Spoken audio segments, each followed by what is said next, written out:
Oísteis que fue dicho, amarás a tu prójimo y aborrecerás a tu enemigo. Pero yo os digo, amad a vuestros enemigos, bendecid a los que os maldicen, haced bien a los que os aborrecen y orad por los que os ultrajan y os persiguen. Bienvenidos a una tarde con Dios.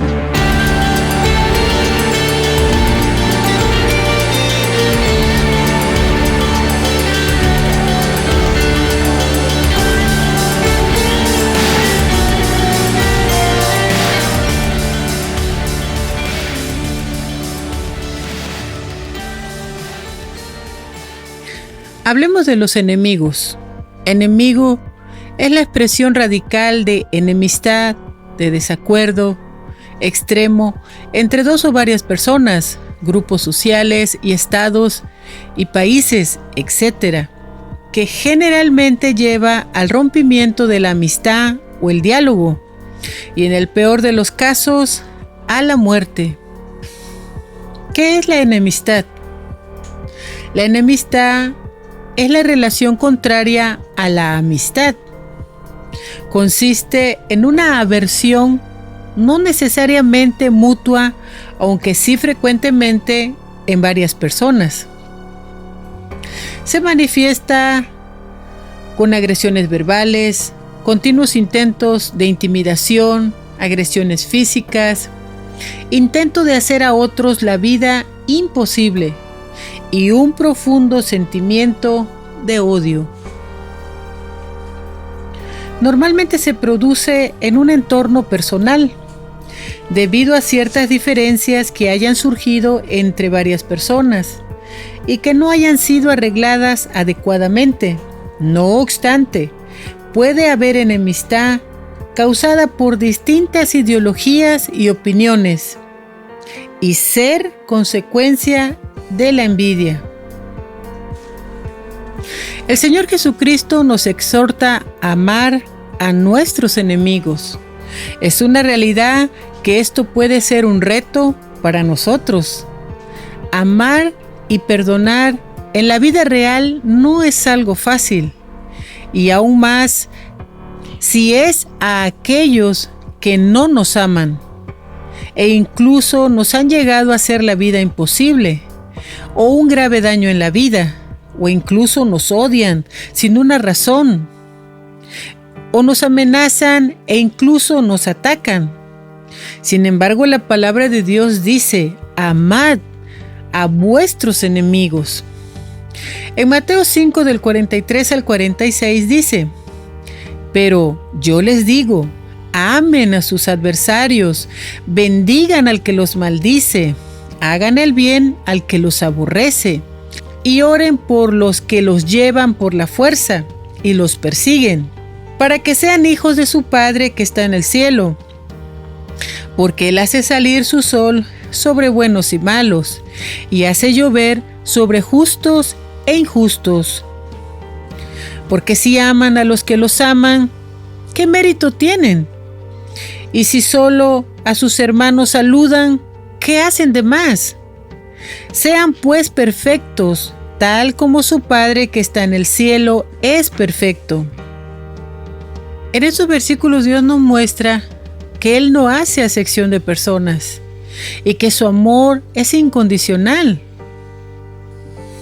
El amor de Dios hacia nosotros es incondicional y lo demostró al entregar a su Hijo. Y de su Hijo solo hemos recibido misericordia y un favor inmerecido. En Juan 3:16 dice, porque de tal manera amó Dios al mundo que ha dado a su Hijo unigénito para que todo aquel que en Él cree no se pierda, sino tenga vida eterna. Las personas conflictivas están en todas partes. Personas hostiles, groseras, impacientes, indiferentes y aún peor. En Romanos 1:29 al 31 dice, estando colmados de toda iniquidad, fornicación, crueldad, perversidad, avaricia, rencor, homicidio, altercados, falsedad, malos pensamientos, murmuración, calumnia, aborrecedores de Dios, insolentes, soberbios, jactanciosos, inventores de males, insensatos, desobedientes a sus padres, que no tienen estabilidad, ni afecto, ni tranquilidad, ni compasión. En 2 Timoteo 3, del 1 al 4 dice: pero sabe esto, que en los últimos días vendrán tiempos difíciles, porque habrá hombres amadores de sí mismos, amantes del dinero, jactanciosos, altivos, blasfemos, desobedientes a sus padres, ingratos, impíos, calumniadores, esclavos de la concupiscencia, crueles, aborrecedores de lo bueno, traidores, desenfrenados, arrogantes, amadores de los placeres más que del amor de Dios.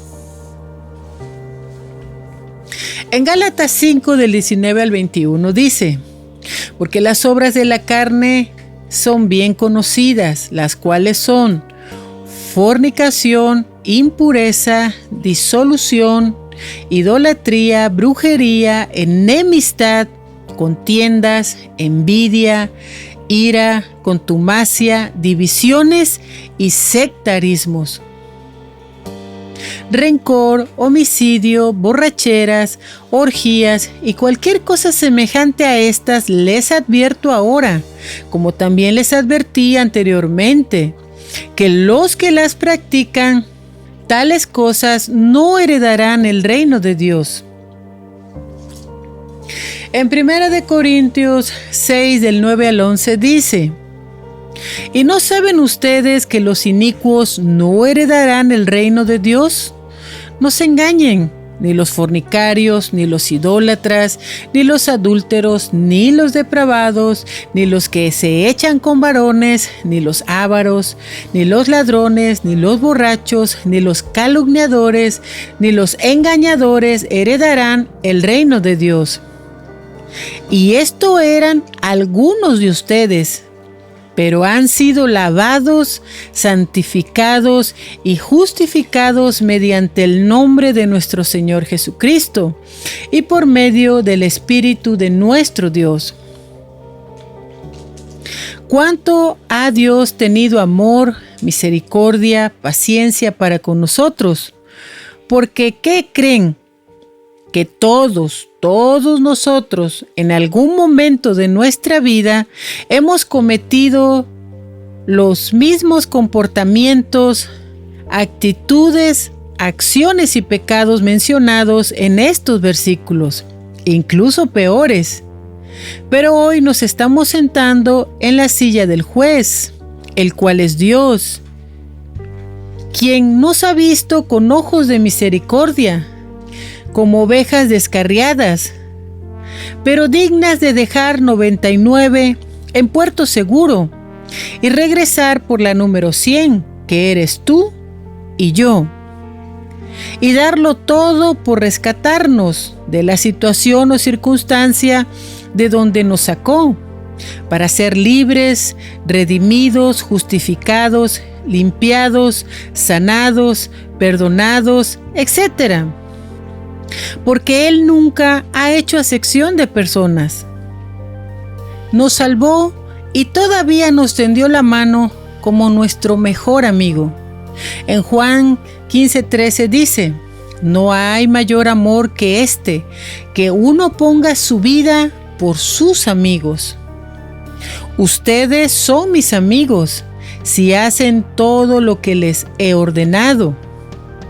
Este es mi mandamiento, que se amen unos a otros como yo los he amado. Y sin embargo, nosotros ya hemos olvidado de dónde Dios nos sacó. Y ahora nos creemos jueces, de quien sí merece nuestra amistad. Y miramos con cara de fuchi a los demás. El otro día le di un raite a una muchacha y me platicó que era recién llegada al pueblo, que asistía a una iglesia que es apostólica, pero que estuvo yendo unos días a una que era trinitaria, porque no sabía que había una apostólica en el pueblo. Cuando le pregunté que qué significaba lo de trinitaria, me dijo que era igual como lo de los católicos. Y yo al oírla me quedé pasmada y me di cuenta cuán ignorante yo era, porque nunca había escuchado esos términos. Entonces pude darme cuenta que la Biblia es real cuando habla de todos los conflictos que viven los creyentes actualmente. Cada líder, pastor, está guiando a sus ovejas hacia sus propias creencias y dogmas, etc. Cuando nuestro deber es guiar al creyente a Dios, a Jesucristo su Hijo, quien lo dio todo por nosotros, a crecer en la gracia y conocimiento de nuestro Señor Jesucristo, no a sacar los trapos sucios de los demás, no a traer confusión, no a traer división, no a traer conflicto. Cada iglesia ha hecho su propio reinito y dan todo por sus pastores. Pero muchos pastores tendrán sus manos manchadas de sangre. En 1 Corintios 1:10 dice: les suplico, hermanos míos, en el nombre de nuestro Señor Jesucristo, que se pongan todos de acuerdo y que no haya divisiones entre ustedes, sino que sean maduros, de un mismo creer y de una misma manera de pensar. Porque se me ha informado acerca de ustedes, hermanos míos, por la familia de Chloe, que hay controversias entre ustedes. Digo pues esto porque hay algunos de ustedes que dicen: yo soy de Pablo. Otros dicen: yo soy de Apolos. Y hay quienes dicen: yo soy de Pedro. Y otros dicen: yo soy del Cristo. ¿Acaso Cristo está dividido? ¿O fue Pablo crucificado por ustedes? ¿O en el nombre de Pablo fueron bautizados? A estas alturas debemos detenernos y pensar si estamos viviendo en la voluntad de Dios o en la voluntad de tu pastor. Dios es un Dios de orden. Dios no crea las enemistades, ni las controversias, ni trae confusión, mucho menos división, ni conflicto. Dios quiere que nos amemos los unos a los otros. Es Dios y su Santo Espíritu quien nos guía a toda verdad. En Jeremías 17, del 9 al 10, dice: duro es el corazón de todo hombre, ¿quién lo conocerá? Yo, Yahweh, que escudriño el corazón y examino las entrañas, y doy a cada hombre de acuerdo a sus caminos y según el fruto de sus obras. Ninguno somos mejores que otros, la mayoría aún está atrapada. En Efesios 2, del 1 al 5 dice: ciertamente ustedes estaban muertos en sus pecados y sus transgresiones, en los que antes anduvieron de acuerdo a la corriente de este mundo y conforme a la voluntad del príncipe de la potestad del aire y de ese espíritu que opera en los hijos de la desobediencia. También en estas cosas vivíamos nosotros, antes en las pasiones de nuestra carne, haciendo el deseo de nuestra carne y de nuestra mente, y éramos totalmente hijos de ira, como los demás. Pero Dios, que es rico en su misericordia y por su gran amor con el que Él nos ha amado, aun estando muertos en nuestros pecados, nos dio vida junto con el Cristo, y por su gracia Él nos salvó. Debemos respetar los gustos y las maneras de todas las personas y tratar de conocer a las personas más por lo que son, no por lo que tienen. no ser chismosos o hacer comentarios malintencionados cuando no hay fundamentos. Ayude a las personas cuando lo necesiten. Acepte a las personas tal y como son. Hable siempre bien de las personas, en una manera positiva. Ore por aquellas personas con las que en algún momento haya tenido diferencias. Con relativa frecuencia, la enemistad va acompañada de alguna traición, un enfrentamiento personal o incluso un malentendido. En cualquier caso, es un sentimiento desagradable, pues está asociado a otras emociones negativas como lo son la ira, el odio, la envidia, los celos, incluso la venganza. Enemigo es una palabra que se ha vuelto muy común y sin embargo, Dios nos recomienda amar y perdonar, que aunque son palabras fáciles de escribirlas, el poder llevarlas a cabo no es tan fácil. En medio de las grandes guerras vividas por millones de personas, en medio de atentados terroristas o escolares que han llegado a ser constantes, en medio de conflictos de pareja, entre padres e hijos, entre vecinos o compañeros de trabajo, esto es algo que se ha vuelto incluso común. Siempre encontrarás un enemigo oculto, incluso donde menos te lo esperas. Y cuando escuchamos frases como amar a nuestros enemigos, es algo que puede llegar a retumbar en nuestros oídos, pero no es algo que logre llegar a nuestro corazón. En Gálatas 5, del 13 al 15 dice: porque ustedes, hermanos míos, fueron llamados a libertad, solo que su libertad no sea pretexto para la carne, sino que sométanse por amor los unos a los otros. Porque la ley entera se cumple en un solo precepto, que es: amarás a tu prójimo como a ti mismo. Pero si se muerden y se comen unos a otros, cuídense de no ser consumidos unos por otros. En Gálatas 5, del 22 al 26 dice: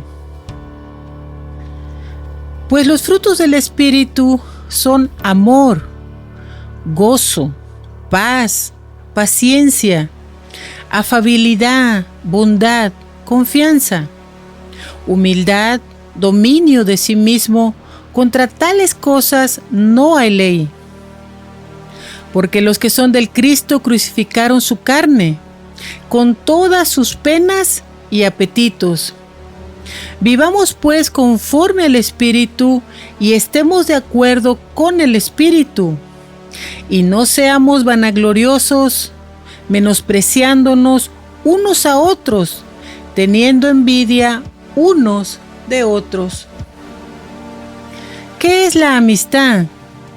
Significa una relación de afecto, simpatía y confianza que se establece entre personas que no son familia.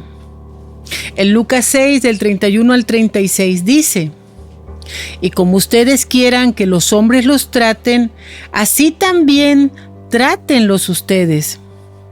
Porque si aman a los que los aman, ¿qué mérito tienen? ¿Qué significa mérito? Es la acción o conducta que hace a una persona digna de premio o alabanza. Porque también los pecadores hacen de la misma manera. Y si hacen bien a los que les hacen bien, ¿qué mérito tienen? Porque también los pecadores hacen de la misma manera. Y si prestan a aquellos de quienes esperan obtener algo, ¿qué mérito tienen? Porque también los pecadores prestan a los pecadores, para de esa manera obtener algo. Amen a sus adversarios, háganles bien, presten y no hagan que nadie pierda la esperanza. Entonces su recompensa será grande y serán hijos del Altísimo, porque Él es bondadoso para con los malvados y los ingratos. Sean pues compasivos, como ciertamente su Padre es misericordioso. Al igual que el amor, el odio, la amistad y la enemistad aparecen bastante unidas. De hecho, grandes amigos pueden convertirse en auténticos enemigos. La dualidad entre la amistad y la enemistad está presente en todos los ámbitos de las relaciones humanas. En el trabajo, en el deporte, entre vecinos, en la esfera familiar. Es una realidad que esto es muy común. Ejemplo, ponen equipos de fútbol. América versus Chivas. En las peleas de lucha libre o de box, siempre hay rivalidades. Siempre está el enemigo opuesto. Y cada quien se pone en el lado de su bando. Incluso esto llega a ser tan grande que termina en peleas, porque los que le van a las Chivas se terminan peleando con los seguidores del equipo contrario. Pareciera que si tan solo no existiera el equipo rival y sus seguidores, se perdería el encanto y la pasión de este tipo de disputas. La enemistad produce la falta de convivencia, exclusión hacia los otros individuos, o sea, individualismo. También la enemistad produce otros tipos de sentimientos, la intolerancia, el irrespeto, desacuerdos, en la mayoría de los planteamientos hechos por aquella persona considerada como enemiga. Hablemos de la enemistad entre Dios y el hombre. Desde la caída del hombre en el Génesis, la relación del hombre con Dios se fracturó, se rompió por causa de la desobediencia o pecado. Y esto vino a ser una división. En Isaías 59:2 dice: sino que sus culpas los han separado a ustedes y a su Dios, y sus pecados les han hecho ocultar su rostro de ustedes para no escuchar. En Isaías 59 del 12 al 13 dice: porque nuestras iniquidades se han multiplicado ante ti, y nuestro pecado testifica en contra nuestra. Porque nuestra iniquidad está con nosotros, y reconocemos nuestros pecados. Hemos cometido iniquidad y mentimos a Yahweh. Nos apartamos de nuestro Dios. Hablamos de opresión y de rebelión. Concebimos y maquinamos desde nuestro corazón palabras de mentira. Al estar separados de Dios, empezamos a caminar en un camino sin rumbo y sin dirección. Un camino incorrecto que no agrada a Dios. En Santiago 4, del 1 al 2, dice: ¿de dónde surgen las luchas y los conflictos entre ustedes? ¿No surgen de los deseos que combaten en sus miembros? Codician y nada obtienen, matan y envidian, pero nada logran. Contienden y luchan, pero nada consiguen. Oh adúlteros, ¿no saben que la amistad con este mundo es enemistad contra Dios? Por tanto, el que quiera ser amigo del mundo se constituye en enemigo de Dios. ¿O acaso creen ustedes que en vano dice la Escritura que Él anhela celosamente el Espíritu que habita en nosotros? Es una realidad que muchas veces el peor enemigo que tenemos somos nosotros mismos, que nos seguimos dejando arrastrar por nuestras propias pasiones. En primera de Juan 2, del 15 al 17 dice: no amen al mundo ni las cosas que están en él, porque el que ama al mundo, el amor del Padre no está en él. Porque todo lo que hay en el mundo, las bajas pasiones de la carne, los deseos de los ojos y lo vano del mundo, no proceden del Padre, sino del mundo mismo. Y el mundo pasa y sus pasiones, pero el que hace la voluntad de Dios permanece para siempre. En Filipenses 3, del 18 al 19 dice: porque hay muchos que se conducen de otro modo, de quienes muchas veces les he hablado, y aún ahora lo digo, lamentándolo, porque son enemigos de la cruz de Cristo, cuyo final será perdición, cuyo Dios es su vientre, y cuya gloria es su deshonra, porque solo piensan en las cosas terrenales. En Juan 3:10 dice: los hijos de Dios se distinguen de los hijos de Satanás en esto: todo el que no practica la justicia y no ama a su hermano no es de Dios. Porque este es el mandamiento que han escuchado desde el principio, que se amen unos a otros. Hermanos míos, no se sorprendan si el mundo los aborrece. En esto sabemos que hemos pasado de muerte a vida, en que amamos a nuestros hermanos. El que no ama a su hermano permanece en muerte, porque todo el que odia a su hermano es homicida. Y ustedes saben que la vida eterna no puede permanecer en ningún homicida. En esto conocemos su amor para con nosotros, en que Él dio su vida por nosotros. Así también nosotros debemos darnos a nosotros mismos por nuestros hermanos. Pero el que posee bienes del mundo y mira a su hermano necesitado y retiene su compasión hacia él, ¿cómo puede el amor de Dios estar en él? No se ame el uno al otro de palabra o de lengua, hijos míos, sino con hechos y en verdad.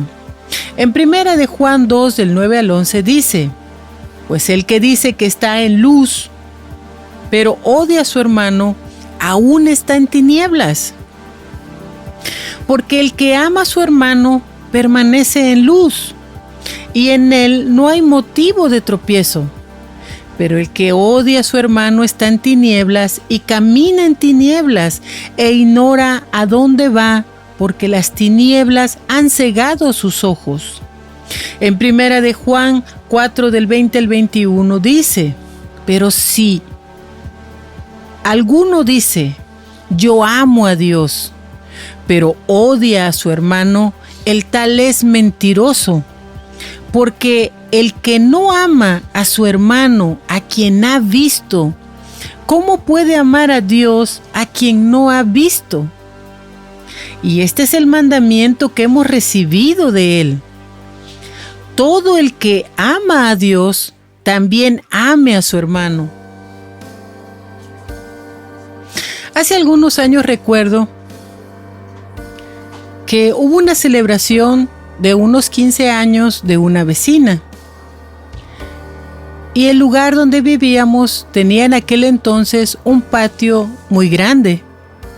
Nos pidió permiso porque iban a hacer una celebración bastante grande. Por nuestra parte no hubo ningún problema, ya que de todas maneras no asistiríamos. Pero en aquel tiempo una de mis hijas insistió en ir con su esposo y terminó cometiendo algunas imprudencias que solo trajeron vergüenza a nuestra vida. A mí me caló mucho, porque dije: cuando uno predica la palabra, todas las miradas están sobre ti para ver si es cierto lo que dices. Y por imprudencia de nuestra muchacha que estaba viviendo en rebeldía, ella no conocía de Dios. Bueno, Aquel incidente pasó un sábado. Yo sentía en mi corazón como cuando te dan una puñalada y no pude tener paz en mi corazón. Yo estoy sabida que cualquier pecado debe ser reconocido y confesado lo más pronto posible. Pero yo sentía dentro de mí una resistencia a perdonarla.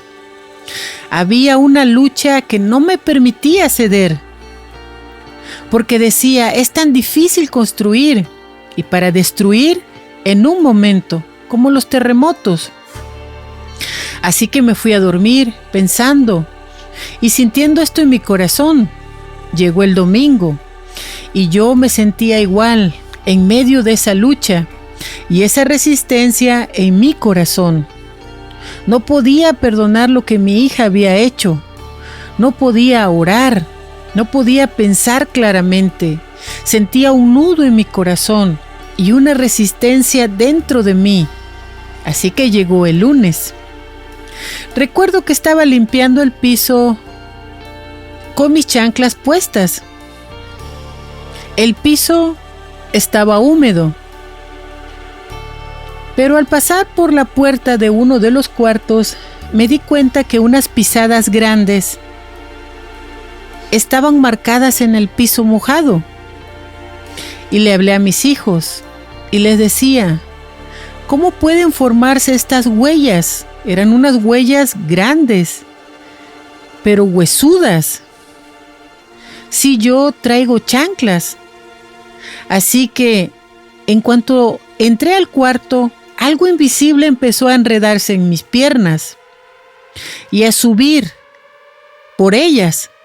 Entonces uno de mis hijos dijo, lo que te sube por la pierna es una culebra, y el que dejó las huellas es el espíritu de la muerte, y está caminando en el techo, o sea, al revés.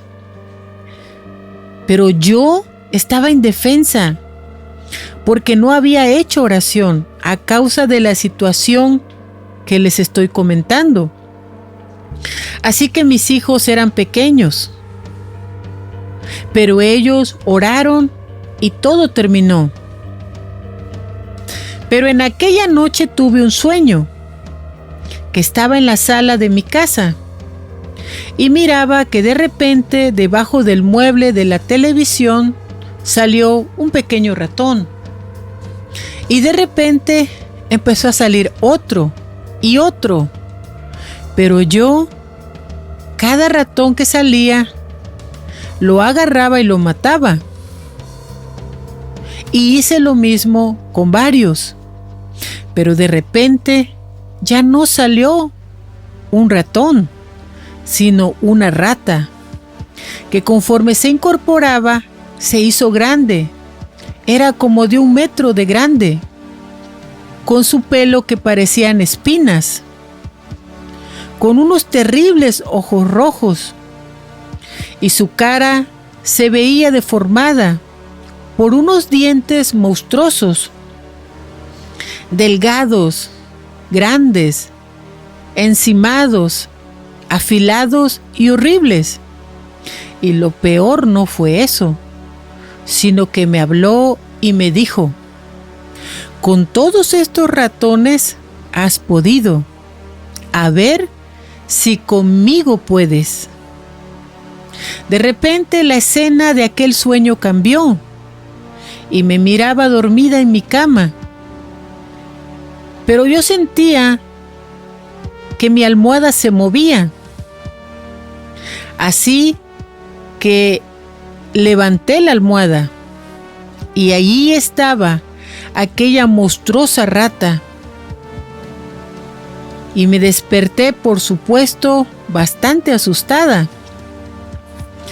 Dios me estaba mostrando a través del sueño que si bien había podido, con pequeñas luchas y pruebas, esto era mayor, ya que yo ya tenía 2 días y medio sin orar por causa de la lucha y resistencia al no querer perdonar lo que mi muchacha había hecho.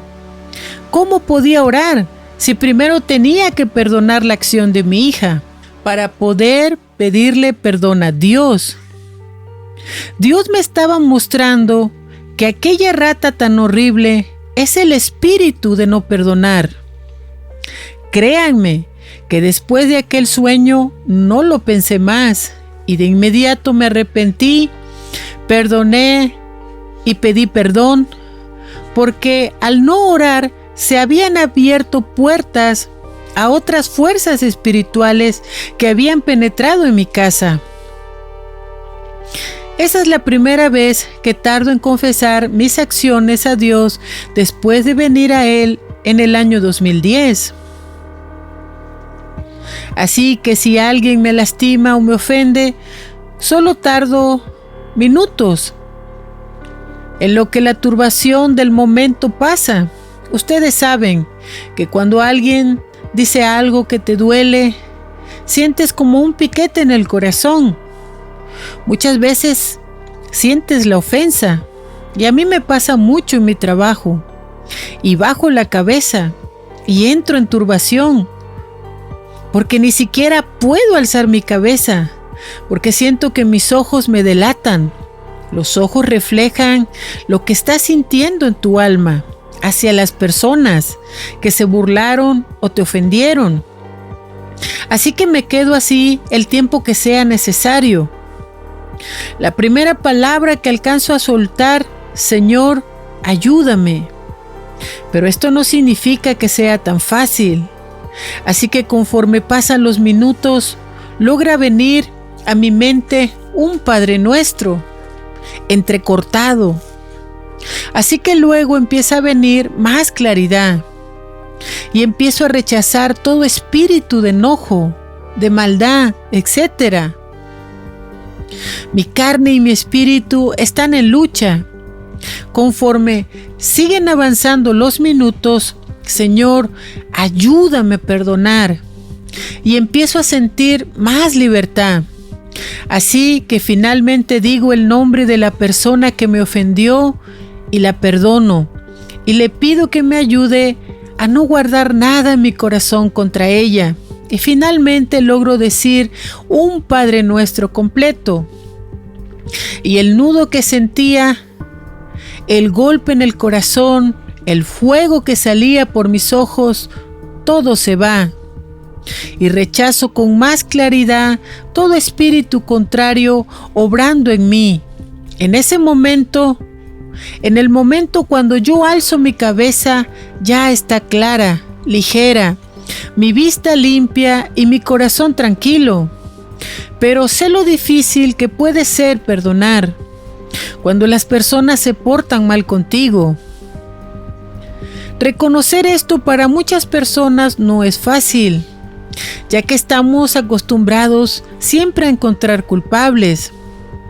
Estamos acostumbrados a mirar al frente y ver como culpables de todo lo que pasa en nuestra vida al esposo, a la esposa, a los hijos, a los padres, a los vecinos, a los compañeros de trabajo. No estamos acostumbrados a mirar hacia abajo y reconocer nuestras acciones negativas. No sabemos perdonar, mucho menos pedir perdón. Escuchas que las personas se divorcian por situaciones irreconciliables. ¿Pero para quién? Para su orgullo, familias divididas, hijos que pasaron tiempos duros de maltrato, de abuso y odian a sus padres porque sus padres nunca les amaron, solo conocieron el odio, el dolor, el sufrimiento de manos de aquellos quienes deberían de haberlos amado y protegido. Hermanos que no se hablan en años, donde solo hay recuerdos dolorosos, rencor, resentimiento, amargura, dolor y pena. Son enemigos. En los últimos tiempos, el objetivo central de Satanás será en contra de la familia. Por eso es que vemos tanta división, tanta discordia, tanta falta de amor y de armonía, tanta falta de perdón. Vemos el parricidio, el feminicidio, el matricidio, cosas que hace años solo se escuchaban esporádicamente, pero que en la actualidad se han intensificado en tipo de situaciones bastante negativas. En 1 de Pedro 4:8 dice: sobre todo sed fervientes en vuestro amor, los unos por los otros, pues el amor cubre multitud de pecados. En la mayoría de las veces es muy difícil amar a otros, pero es porque no conocemos a Dios. En 1 de Juan 4:8 dice: el que no ama no ha conocido a Dios, porque Dios es amor. Debemos estar claros. En Juan 14 del 21 al 26 dice: en aquel tiempo dice Jesús a sus discípulos: el que acepta mis mandamientos y los guarda, ese me ama.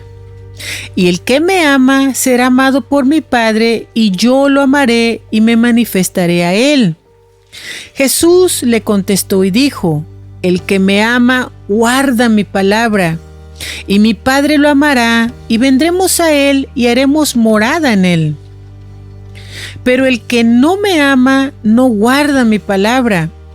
Y estas palabras que ustedes escuchan no son mías, sino del Padre que me envió. En Juan 14:15 dice: si me aman, guarden mis mandamientos. En 1 de Juan 2 del 3 al 4 dice: pero el que dice que lo conoce y no guarda sus mandamientos es mentiroso, y la verdad no está en él. Pero el que guarda su palabra, en este verdaderamente el amor de Dios se ha consumado, y por eso sabemos que estamos en él. ¿Qué dicen sus mandamientos? En Mateo 22:36 dice: Maestro, ¿cuál es el mandamiento más grande de la ley? Jesús le contestó: amarás a Yahweh tu Dios con todo tu corazón, con toda tu alma, con todas tus fuerzas, con toda tu mente. Este es el más grande y primer mandamiento. Y el segundo es semejante a este: amarás a tu prójimo como a ti mismo. Todas las relaciones saludables implican honestidad, confianza, respeto, comunicación abierta entre los socios, y requiere esfuerzo y compromiso por ambas partes. ¿Qué significa mandamiento? Es una orden dada por alguien con autoridad para hacerlo. En la actualidad hay demasiadas personas engañadas a sí mismas, ya que piensan que pueden pasar por alto situaciones que no han sido arregladas en su vida, y que pueden orar y que no pasa nada. En Mateo 6:14 dice: porque si perdonan a los hombres sus malas obras, también su Padre que está en el cielo los perdonará a ustedes. Pero si no perdonan a los hombres, tampoco su Padre perdonará sus obras. Tenemos que autoexaminarnos cada día, no irnos a dormir sin estar a cuentas con Dios, porque ni siquiera sabemos si quizás muramos esa misma noche, y nuestro corazón se quedó lleno de cuentas pendientes y sin arreglar. Sé que muchas veces sentimos una resistencia a perdonar, pero debes estar sabido que el pecado bloqueará tu oración y no pasará del techo. Yo he observado que personas se saben la Biblia completa y pueden hablar con fluidez de ella. Sin embargo, a la hora de llevarla a la práctica, hay un bloqueo tan grande porque no la aplican a su propia vida. Veo otro grupo de personas que ora todos los días y lee la palabra, Pero a la hora de tratar a las personas que son diferentes a sus doctrinas, dogmas y enseñanzas, los ven como sus enemigos. ¿Ves? En las redes sociales echándose unos a otros. La mayoría ha hecho de sus congregaciones su reinito y solo, entre comillas, se aman entre ellos mismos. Siguen muy bien las reglas de su pastor. Son muy pocas las iglesias que practican el evangelismo, que van en busca de los perdidos necesitados de Dios. Entonces, ¿cómo nos decimos conocer a Dios si no somos capaces de amar a las personas que vemos diariamente en nuestro hogar, trabajo, en el camino, en el transcurso de la vida, etcétera? Cuando toda la vida de Jesús y sus enseñanzas lo que hacen es llevarnos o dirigirnos al amor, a amar a Dios, a amar a mi prójimo como a mí mismo y a amar a mi enemigo. Todas sus enseñanzas nos llevan a amar. Y si tú estás en una congregación y dices, oh, es que nadie me lo dijo. Todos los ejemplos de las historias bíblicas, toda la vida de Jesús misma está llena de compasión, de misericordia, de perdón, de fe, de esperanza. Y nosotros debemos de vivir como Él vivió. Este mundo está tan necesitado de compasión porque lo que más vemos es crueldad, maldad, odio, rencor, falta de perdón, resentimiento, amargura, personas solas. Hay una gran soledad dentro del corazón de muchas personas que se sienten rechazadas, excluidas, marginadas, abandonadas. Hay muerte, dolor, desamparo, orfandad, tristeza, desamor. Todo esto significa que hay una gran falta de Dios en el mundo, porque Dios es amor. No te estoy diciendo que esto sea fácil, pero no puedes cerrar tus ojos y tu corazón a la realidad de la actualidad. Un mundo sin Dios, que cada vez tiene más endurecido su corazón. Me pregunto qué pasará cuando se cumpla el juicio de Mateo 25, donde Dios, quien nos conoce tal y como somos y puede ver lo más profundo de nuestro corazón y nuestra mente, nos mostrará la realidad de quién realmente somos, una oveja o una cabra. Esto lo puedes leer en Mateo 25 del 31 al 46. Léelo, medítalo. ¿Qué es lo que le contestaremos al Señor? En Mateo 25 del 44 al 45 dice: entonces ellos contestarán, también le dirán: Señor nuestro, pero ¿cuándo te vimos hambriento o sediento, o como forastero, o desnudo, o en aflicción, o en prisión, y no te servimos? Él les contestará entonces diciendo: en verdad les digo que por no haberlo hecho a uno de estos pequeños, tampoco a mí me lo hicieron. Sé que perdonar no es fácil, por propia experiencia. Cuando tienes que perdonar a alguien que te golpea, te humilla, te maltrata, que incluso su abuso puede llevarte a ver el suicidio como una opción, como la única salida. y lo realizas, pero no mueres. Y eso es por la misericordia de Dios. O simplemente cuando logras escapar, tu mente ha quedado tan traumatizada que eres como un muerto en vida. Y que todavía la maldad de aquella persona secuestra a tu hija. Y no sabes de ella por 18 años. Y cuando la encuentras, decides no hacer justicia para no afectar la vida de tu hija. Y no mandas a la cárcel al padre secuestrador.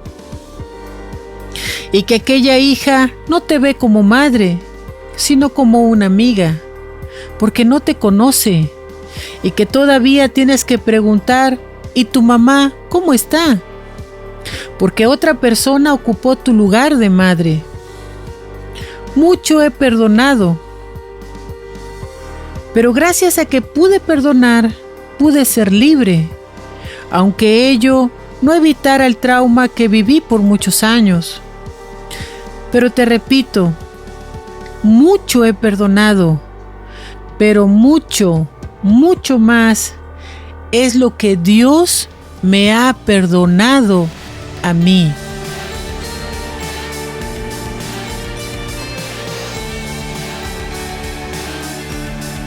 Una tarde con Dios es una producción por Freddy Romero. La voz de hoy fue Maricruz Medina. Música original por Freddy Romero. Visita nuestro canal de YouTube, Verdad Superior, o visita nuestro sitio verdadsuperior.com para más información sobre el mundo espiritual. El proverbio de hoy. Se acercó Pedro y dijo a Jesús: Señor, ¿cuántas veces tendré que perdonar a mi hermano las ofensas que me haga? ¿Hasta 7 veces? Jesús le respondió: No te digo hasta 7 veces, sino hasta 70 veces 7.